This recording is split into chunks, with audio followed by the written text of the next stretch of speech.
আসসালামু আলাইকুম। আশা রাখি ভালো আছেন সবাই। যদিও বর্তমানে বাংলাদেশের অবস্থা খুবই ভয়াবহ, বন্যা কবলিত এলাকা, প্রচুর বৃষ্টি, ঢাকা শহর সহ নরসিংদী এবং বিভিন্ন জেলায় পানি কবলিত। হাঁটু পর্যন্ত পানি ভেঙে কালকে পরীক্ষার সেন্টারে গেছি মেয়ের। তো আমার মেয়ে না, শুধু আমার মেয়ে যে পরীক্ষা দিচ্ছে তা, বাংলাদেশের প্রত্যেকটা সন্তান আমার, প্রত্যেকটা পরীক্ষার্থী, প্রত্যেকটা ছেলে মেয়ে আমার। ওদেরকে যখন দেখছি যে রাস্তায় ওরা হাঁটু পানি ভেঙে পরীক্ষার হল থেকে আসছে, বিশ্বাস করেন চোখে পানি ধরে রাখতে পারিনি। এটা হচ্ছে পরিস্থিতির কথা। যেহেতু পরীক্ষা চলতেছে, বাচ্চারা হাঁটু পানি না, গলা পানি দিয়েও বেয়ে ওরা পরীক্ষা দিতে বাধ্য। যেহেতু পরীক্ষা চলতেছে, ওদের লাইফের ব্যাপার সেটা। প্রথমত পরীক্ষা গেল। এখন কথা হলো, একটা সন্তান, একটা স্টুডেন্ট সে পরীক্ষা দিতে যাচ্ছে কতটুকু ভয়াবহ পরিস্থিতিতে। আচ্ছা, সে হলে গিয়ে দ্বিতীয়ত তার হাতে যখন কোশ্চেন আসছে, সে কোশ্চেন দেখে বাহিরে বন্যা, ভিতরে তার মনের মধ্যে বন্যা। কারণ এমন কিছু প্রশ্ন আসছে যে প্রশ্ন ওদের ধারণার বাহিরে। ওরা 2টা বৎসর বইটা পড়ে, 2টা বৎসর, বিশেষ করে আমার মেয়ে, আমি নিজে মা, আমি গাইডেন্স হিসেবে বলছি না, আমি একজন 10 জনের অভিভাবক হিসেবে বলতেছি যে একটা বাচ্চা অনেক চেষ্টা করে ভালো রেজাল্টের জন্য, যারা ভালো পড়ে, যারা ভালো চেষ্টা করে, আর যারা পড়াশোনা নিয়ে একটু অবহেলিত, তারা তো এটা ধরাছোঁয়ার বাইরে।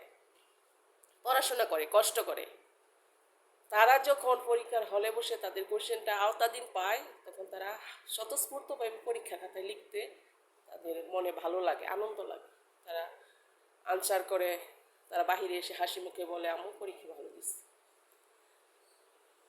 তো যখন ওরা অনিশ্চিত প্রশ্ন দেখে, যে প্রশ্ন তাদের ধারণার বাইরে, ওরা তো নাসা বিজ্ঞানী হয়ে যায় না, ওরা তো আর বিজ্ঞানী নিউটন হয়ে যায় না যে ওরা নিজে নিজে আবিষ্কার করবে সূত্রগুলো।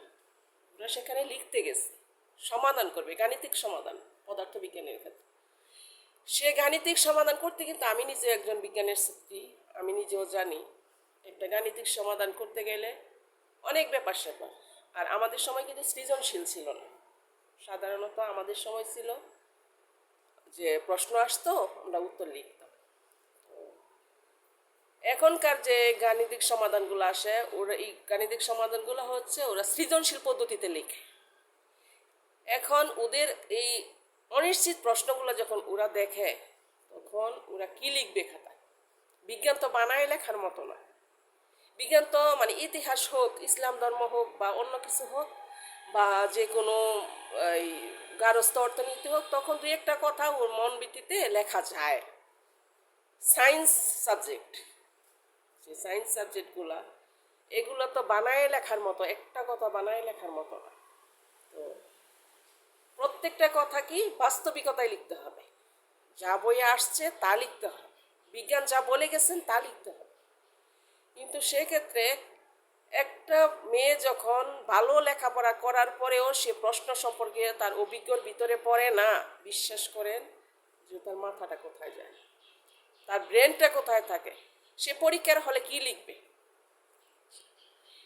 এখন দেখেন, আমার মেয়েকে আমি জিজ্ঞেস করলাম যে আম্মু, বলে যে আম্মু 2টা বছর কি পড়লাম, না খাইলাম, না ঘুমাইলাম, না মোবাইল টিভি চালাইলাম, না কোনো ঘুরতে বেড়াইতে পারলাম, 2টা বছর নষ্ট করলাম। আমার মনে হয় যে এখন 2টা বছর নষ্ট করছি, কারণ এত পড়াশোনার পরেও পরীক্ষা যখন ভালো হয় না, তখন একটা স্টুডেন্টের মুখে আর কি আসে।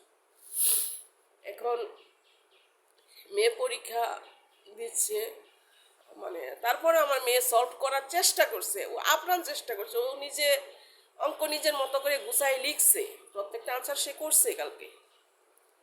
তো করার পরে ও বলতেছে যে আম্মু, আমি যখন বই থেকে একটা প্রশ্ন আসে, বই থেকে একটা উত্তর আমি লিখি, তখন এটা আমার জানা, আমার অভিজ্ঞর ভিতরে, যে আমি উত্তরটা পারছি, আমি লিখছি, কিন্তু আমি যে অঙ্কগুলো করে আসছি, আমি যে প্রশ্নের আনসারগুলো দিয়ে আসছি, এগুলো তো অনিশ্চিত হয় কি না, হয়েছে কি না এটা তো আমার জানা নাই।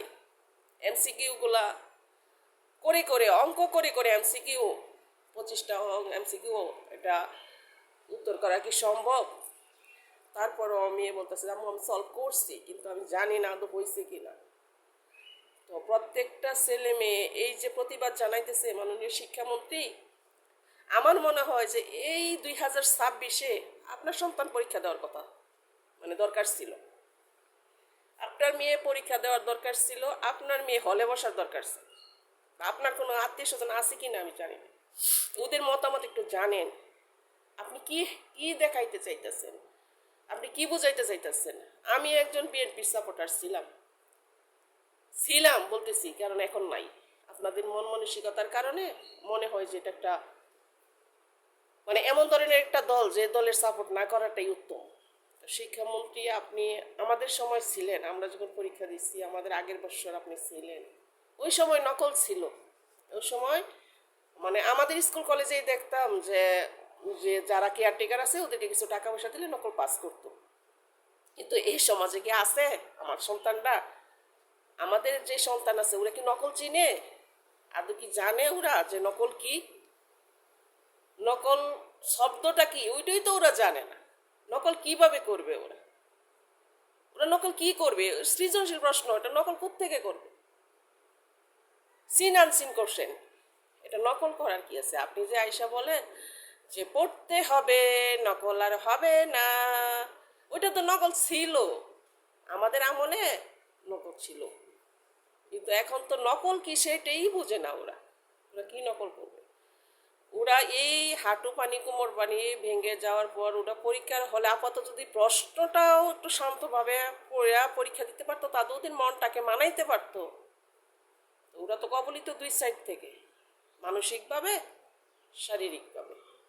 মাননীয় শিক্ষামন্ত্রী আপনি আসলে কি প্রধানমন্ত্রীদের দায়িত্বে এসে মানে প্রধানমন্ত্রীর শিক্ষামন্ত্রী হিসেবে দায়িত্বে এসে আপনি কি নিজের মানে এটা কি হ্যাডামজারি করতেছেন, নাকি বুঝাইতে চাইতেছেন যে আমি খুব জ্ঞানী খুব ইয়া? না, 10 জনের কথার ভিত্তিতে 10 জনের মতামতের ভিত্তিতে যদি আপনার মতামত মিলে তাহলে হ্যাঁ আপনি হেড, কিন্তু না। আমি মনে করি এ পর্যন্ত যতগুলি কোশ্চেন দেখলাম আসছে, বাচ্চারা অনেক তিতিক্ষার পর পরীক্ষাগুলো দিচ্ছে। ওদের রেজাল্ট, হ্যাঁ একটা এইচএসসি পরীক্ষার্থীর স্বপ্ন সামনে থাকে যে আমি এইচএসসি পড়ার পরে আমি মেডিকেলে ভর্তি হব, বা আমি ঢাকা বুয়েট চুয়েটে ভর্তি হব, বা আমি ভালো ঢাকা ভার্সিটিতে বা রাজশাহী ইউনিভার্সিটিতে বা চিটাগাং ইউনিভার্সিটিতে আমি পাবলিক ইউনিভার্সিটিতে পড়ব। কিন্তু আমার মনে হয় যে এবার এইচএসসি পরীক্ষার্থীরা এরকম স্বপ্ন দেখাটা ওদের জন্য মনে হয় না জায়েজ হবে। কারণ আপনি ওদেরকে হাতে মারতেছেন না, ভাতে মারতেছেন না, ওদেরকে আপনি স্বপ্নে মারতেছেন। একটা স্টুডেন্টের স্বপ্নকে আপনি ধূলিসাৎ করে দিচ্ছেন। কেন কেন এগুলা করে আপনার লাভটা কি? শিক্ষামন্ত্রী শিক্ষা নিয়ে অগ্রগামী হন, শিক্ষা নিয়ে সচেতন হন, বাচ্চাদের পরীক্ষা নিয়ে না। প্রত্যেকটা মায়ের শোকে স্বপ্ন থাকে, প্রত্যেকটা মা আশা নিয়ে বসে থাকে যে তার সন্তান ভালো পরীক্ষা দিয়ে আসবে। ওই সন্তানটার চোখে যখন পানি দেখে একটা মায়ের মনে যে কী কয় তা আপনি বুঝবেন না, আপনার সে বোঝার অধিকার নেই, ক্ষমতা নেই। মাননীয় শিক্ষামন্ত্রী আমি আশা করি যে বাদ বাকি যে পরীক্ষাগুলো আপাতত এগুলো আপনি একটু সচেতনভাবে বাচ্চাদেরকে পরীক্ষাগুলো দেওয়ার সুযোগ করে দেন।